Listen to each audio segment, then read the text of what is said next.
The film starts with three close friends driving far into the mountains for a peaceful trip. They're not young anymore, wanting to get away from the daily grind and enjoy some quiet time together in a cabin perched high above the valleys. Huge mountains surround the whole area.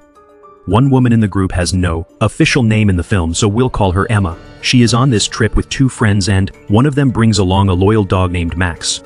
Shortly after, the three arrive at the cabin.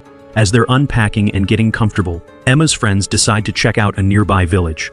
They ask her to join them, but Emma politely says no. The long trip has really drained her energy, and she just wants some quiet time. Her friends get it and leave without her. Max stays behind to keep her company. A bit later, Emma decides to finally meet the dog up close. She goes over and gives him a gentle pat, but when Max turns his head to look at her, she pulls back without thinking. Clearly she is not great around animals. At least, not yet. The next morning, Emma senses something's off. She looks in on her friend's room, expecting them to have come back by then, but the room is totally bare. They never came home. An anxious feeling starts to set in, bringing Max along. Emma sets out to find them. She treks deeper and deeper into the mountains. Yet everything around her feels weirdly lifeless. Not another soul in sight. Then, out of nowhere, Max bumps his nose on something and lets out a yelp. Emma barely notices, figures it is no big deal and keeps walking, but Max won't go another step. Puzzled, Emma goes on alone. Just a few steps later, she runs straight into something solid. Where is she now? The hit stops her right in her tracks. She stares ahead, totally lost. There is nothing there, no fence, no wall. Nothing visible at all. Thinking she just imagined it, she reaches out again. Now the fear starts to kick in. Slowly she pushes both hands out in front, carefully touching the air as if expecting a barrier. The look on her face changes instantly. There is a barrier up ahead. You can't see it, but it is there. That is the moment it all becomes clear. Max wasn't acting weird after all. He'd picked up on that wall already, and the cut on his nose came from running straight into it. Emma just stands there stunned. Things like this shouldn't even be possible. So where did it come from? Was it some secret government test? Or something even harder to make sense of? Set on finding a way past it, Emma heads toward the other side of the mountain. After a bit, she sees a farmhouse off in the distance. An older couple seems to be out front. Emma breathes a little easier, but before she can get close, she hits another invisible barrier. Now she gets it. The wall doesn't just block one path. It circles the whole mountain, no way out. Emma pounds her fists on the unseen wall, yelling to get the couple to notice. But they don't look her way, not even a glance. At first she thinks they're just too far off, then she spots something way more unsettling. The older couple hasn't moved a bit. They've been stuck in the exact same spot the whole time, not one step. Everything around them feels alive. Trees sway in the breeze, grass shifts naturally, but the couple stays frozen and a shiver runs through Emma as she keeps staring, then backs away slowly and heads for the cabin. She is scared but tired and finally crashes. That night she dreams where the unseen wall creeps closer and closer, closing in on her until it hits the cabin. Emma wakes up with a gasp, glad to know it was just a dream. The next day, she goes back to the barrier, hoping things might be normal again, but nothing's different. The wall is still right there. She heads toward the farmhouse, bringing binoculars this time. Peeking through them, she sees the older couple, still frozen in the same spot. Nothing has changed at all. Then Max suddenly darts off. Emma runs after him until she sees him standing by a brown cow. The cow spots Emma and starts heading her way slowly. Emma stands frozen, not knowing what to do, but it doesn't act hostile. It just stops close by and starts eating grass. A short while passes. It follows Emma when she leaves. Realizing the cow is all alone, Emma decides to take it to the cabin. But that brings a new challenge. To keep it alive, she'll need fresh grass every day, which means a lot of effort. Still, she can't just leave it. She tries milking it, and for now, the milk keeps her going day to day. But another worry stays with her. The cabin's food supply won't last, and to stay alive, she will need a lot more. Days go by, but the barrier never vanishes. Feeling crushed by it all, Emma tries one last wild plan.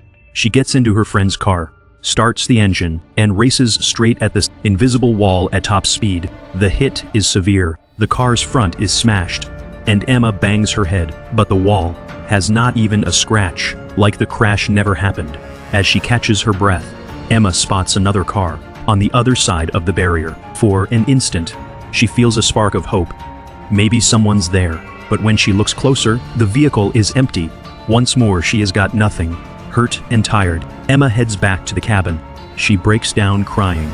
Dark thoughts creep in, but every time they do, she sees Max and the cow. They still need her, and that keeps her moving. From that point on, Emma falls into a daily routine.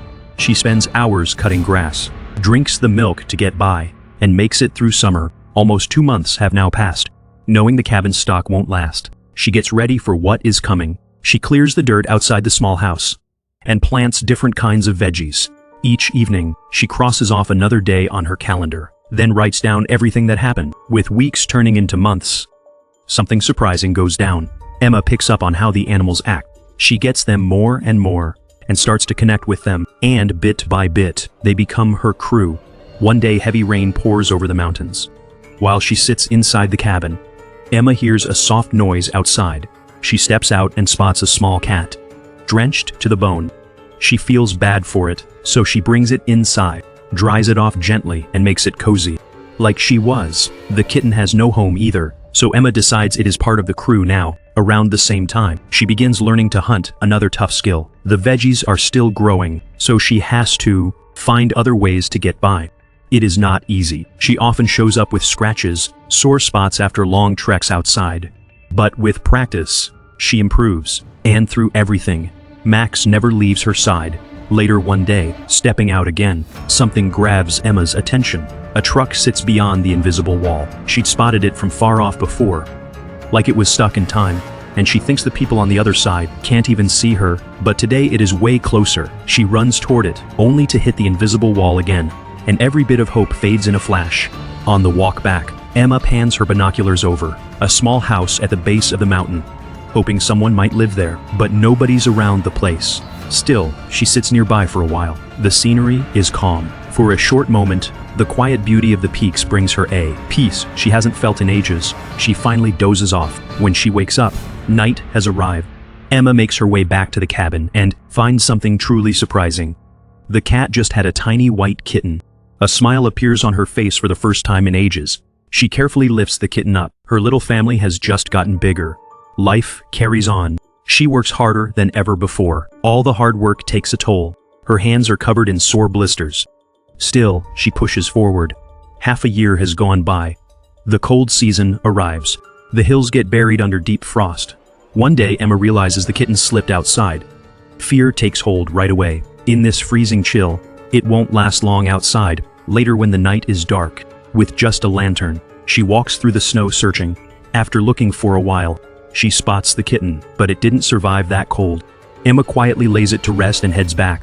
Same as always, she records it all in her notebook. The very next day, something good happens. The cow gives birth to a young calf with the same lovely brown coat as its mother. Even with the kitten gone, this new arrival helps fill some of the sadness Emma kept inside. By now, a full year has come and gone. When she starts to feel too lonely, Emma takes her animals to a pretty spot in the mountains that she loves. One night she decides to stay there. The seasons keep moving forward. Summer drifts away. Fall appears. And before she knows it, another cold season is coming close. Having learned from what happened, Emma puts aside days to stock up on wood and food, so she and her animals can make it through the harsh cold ahead. On a chilly day, she hears some bird making noise outside. Curious, she walks out and sees a strange sight. A lone white crow perches in a nearby tree. Emma knows exactly how that feels. After all she has been through, no one understands being alone more than her, so she starts leaving out food for the bird, welcoming it into her circle of animals. Another full year goes by real quick. Emma brings all her animals to the cabin on the hill, but this visit doesn't feel the same. The spot that once gave her comfort now feels cold and empty. She is drained at this point, not in her body but in her mind. Too much time alone has finally worn her down. Even familiar things bring no comfort now, so she heads back to the cabin quietly. At this stage, she has been stuck behind that hidden wall for close to 2.5 years. Then one day on her way back from a hunt with Max, Emma picks up the sudden, scared sounds of the young calf. She takes off running right away.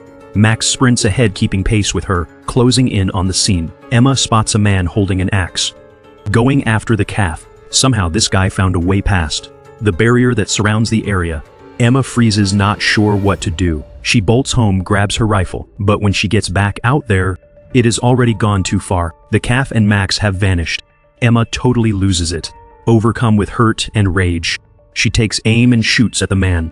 Still shaking with emotion, she hauls his body off, tosses it down the mountain slope. Then, with tears streaming, she lays Max and the calf to rest together. Emma walks slowly back to the cabin with her final friend.